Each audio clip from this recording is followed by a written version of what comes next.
არასათანადო მოპყრობა ციხეებში, ძალადობა მშვიდობიან მომიტინგეებზე, ფსიქოლოგიური და ფიზიკური შეურაცხყოფები დაკავების მანქანებში, გაშიშვლება და ბუქნები იზოლატორებში ეს იმ დარღვევების ჩამონათვალია, რომელიც სახალხო დამცველის 2025 წლის ანგარიშში მოხდა. პარლამენტში მისულმა ლევან იოსელიანმა ოცნების დეპუტატებს მათი დაქვემდებარების ქვეშ მყოფი სახელმწიფო უწყებების, სავარაუდო გადაცდომებზე და დანაშაულებზე მოცულობითი დოკუმენტი წარუდგინა. მივიღეთ ინფორმაცია, რამდენიმე შემთხვევაში პოლიციელების მიერ პირის მათ შორის არასრულწლოვნის დაკავებისას ძალის გადამეტებისა და დაკავების შედეგად ჩადენილი ფსიქოლოგიური და ფიზიკური ძალადობის სავარაუდო ფაქტების შესახებ. სახალხო დამცველის სპეციალურმა პრევენციულმა ჯგუფმა კვლავ მიიღო ინფორმაცია პატიმრების მათ შორის არასრულწლოვნების პირველადი შესახლების დროს სრული გაშიშვლების და ბუქნების გაკეთების მოთხოვნის პრაქტიკის შესახებ. მოგეხსენებათ, რომ ამგვარი პრაქტიკა არა მხოლოდ ეწინააღმდეგება დაწესებულებების დებულებებს, არამედ დამამცირებელ მოპყრობას წარმოადგენს. იოსელიანის მოსმენას პარლამენტში ოცნების შინაგან საქმეთა მინისტრის მოადგილეც ესწრებოდა, რომელმაც დაკავებული მოქალაქეების მიმართ პოლიციის არასათანადო მოპყრობა ირიბად აღიარა. ალექსანდრე დარახველიძემ ფაქტობრივად არ უარყო ის, რასაც მშვიდობიან საპროტესტო აქციებზე დაკავებული პირები ყვებიან, რომ იზოლატორში მიყვანამდე მათ სამართალდამცველების შეურაცხყოფებს აყენებენ. მსგავსი შემთხვევების თავიდან არიდების მექანიზმად უწყებას დაკავების ავტომობილებში ვიდეო გადაღების კამერების დამონტაჟება წარმოუდგენია. ავტომობილები, რომელთაც ხდება ბადრაგირება, მიმდინარეობს ვიდეო გადაღება ავტომობილში და ერთი წევრი საბადრაგო ჯგუფის აღჭურვილია სამხრეთ ვიდეო კამერით. ჩვენ ვფიქრობთ, რომ ეს სამსახური გავაფართოვოთ და მთელი საქართველოს მოიცვას და ამ შემთხვევაში ის წუხილი, რაც გამოთქმული იყო ბადრაგირების პროცესში არასათანადო მოპყრობის შესაძლო ფაქტებთან დაკავშირებით, აღნიშნული ვფიქრობ, რომ იქნება ამის პრევენცია მოხდება. იოსელიანის ანგარიშის მოსმენა დღეს პარლამენტში სიტყვიერი დაპირისპირების ფონზე მიმდინარეობდა, რატომ დუმს აპარატი ადამიანის უფლებების დარღვევაზე და ანგარიშის მიღმა რატომ არ აფიქსირებს იოსელიანის საჯაროდ საკუთარ პოზიციებს იმ ფონზე, როცა ქვეყანაში უკვე ამოქმედდა ეუთოს მოსკოვის მექანიზმი და ადამიანის უფლებების დარღვევის გამო პარტნიორებმა ოცნების ხელისუფლების წარმომადგენლები დაასანქცირეს. კითხვები ომბუდსმენს გახარიას გუნდის წევრებმა დაუსვეს. საქართველოში, როდესაც დღეს ირღვევა ადამიანის უფლება, ძალიან ცოტა ადამიანს ახსენდებით თქვენ. ალბათ 80%-მა სამწუხარო თქვენი სახელიც არ იცის. და ეს არის იქედან გამომდინარე, სამწუხაროდ თქვენს მიმართ გამოგზავნილი წერილები იქნებოდა ორჯერ მეტი. თქვენ რომ ამაზე ხმამაღლა ახდენდეთ რეაგირებას. თქვენ შეგიძლიათ პასუხი გამცეთ, ბატონო ლევან. ესეთ შეუვალი მინდა იყოთ, როდესაც ადამიანების უფლებები ირღვევა. კამათი ოცნების პარლამენტში ამით არ დასრულებულა ოცნების დეპუტატებმა, რომლებიც იოსელიანის კითხვებმა გააღიზიანა გადაწყვიტეს სახალხო დამცველი გახარიას გუნდის კითხვებისგან ასე დაეცვათ. რასაც თქვენ ამბობთ, ეგ არის ეიჯიზმი ქმია. დააგუგლეთ და ნახეთ. ეხლა გავაგრძელოთ. იგავები რომ წაგეკითხათ ეიჯიზმია? არ შეიძლება ორ წამიანი ტყუილები ისაუბროთ. არ შეიძლება. კარგი.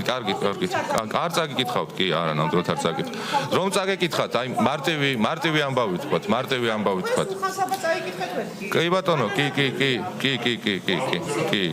აი იას დონემდე ვართ მისულები. ომბუდსმენის 425 გვერდიან ანგარიში ვრცლადაა საუბარი გამოუძიებელ დანაშაულებზე და დაუჟელ სავარაუდო დამნაშავეებზე. დოკუმენტში ნახსენებია გურამ როგავას, ლევან ხაბეიშვილის და ზვიად მაისაშვილის ფიზიკური ანგარიშწორების ფაქტებიც. სახალხო დამცველი ყველა შესაბამის უწყებას გამოძიების გაგრძელებისკენ და აქციების მიმდინარეობისას შინაგან საქმეთა სამინისტროს თანამშრომლების მხრიდან სავარაუდო გადაცდომებზე სისხლის სამართლებრივი დევნის დაწყებას მოუწოდებს.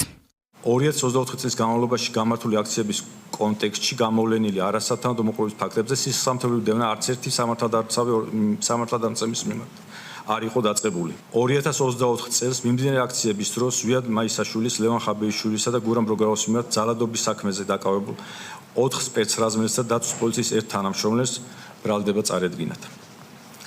მნიშვნელოვანია აღნიშნული ტენდენცია გაგრძელდეს და მიმდინარე სისხლის სამართლის საქმეებზე გამოძიება წარიმართოს სწორი სამართლებრივი კვალიფიკაციით.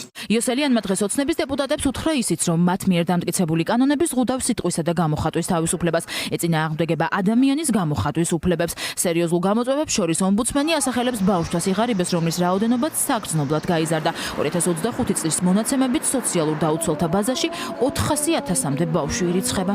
განსაკუთრებით შემაშფოთებელია შეკრების მონაწილეთა ცალკეული მშვიდობიანი ქმედებების უალტერნატივოდ დაქვემდებარება ადმინისტრაციული პატიმრობისთვის.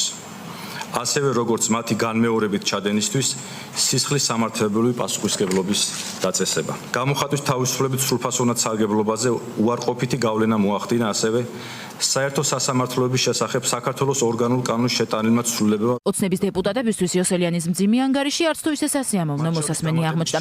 ანგარიშის წარდგენის შემდეგ ივანიშვილის გუნდის წევრები ამტკიცებდნენ, რომ ბავშვთა სიღარიბე ქვეყანაში 30%-ით შემცირდა. ოცნების დეპუტატებმა უპასუხოთ არც მათ მიერ მიღებული კანონების კრიტიკა დატოვეს. ეს манипуляციური შეფასებები, უმძიმესი, შიმშილობს არ არის სწორი და ვფიქრობ, რომ არც უხდება ადამიანს მსგავსი ლექსიკით საუბარი, მით უმეტეს, როდესაც ობიექტური მონაცემები სრულიად საპირისპირო გვეუბნება. ან ტკნარის ისრუა და ტყუილი ითქვა სულ რამდენიმე წუთის წინ. და თქვენ მაინც რომ განმარტოთ რა წერია შეკრებებისა მანიფესტაციების შესახებ კანონის მე-13 მუხლში. რამდენჯერ არის სიტყვა საერთაშორისო სამართლითა და საქართველოს კანონმდებლობით გათვალისწინებული ზომები ნახმარი. იურისტები განმარტავენ, რომ სახალხო დამცველის 2025 წლის ანგარიში ერთ-ერთი მძიმე და კრიტიკულია, რაც აქამდე გვინახავს ოცნების ხელისუფლების მისამართით.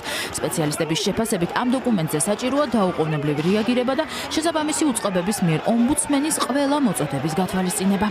ეს არის მნიშვნელოვანი მტკიცებულება, რომელიც ერთი მხრივ აერთიანებს ყველა იმ პრობლემასა თუ გამოწვევას, რომელიც საქართველოში არსებობს ადამიანის უფლებათა და თავისუფლებათა დაცვის მდგომარეობის კუთხით, ხოლო მეორე მხრივ კი ხელისუფლებას მოუწოდებს, რომ ამ რეკომენდაციებზე მიიღოს დროული რეაგირება. სახალხო დამცველს დღეს ადამიანის უფლებათა დაცვისა და სამოქალაქო ინტეგრაციის კომიტეტზე 3 საათის განმავლობაში უსმენდნენ. ომბუდსმენი აპარატის 425 გვერდიან ანგარიშს საქართველოში ადამიანის უფლებათა და თავისუფლებათა დაცვის მდგომარეობის შესახებ ხვალ ოცნების პარლამენტში პლენარულ სხდომაზე წარადგენს.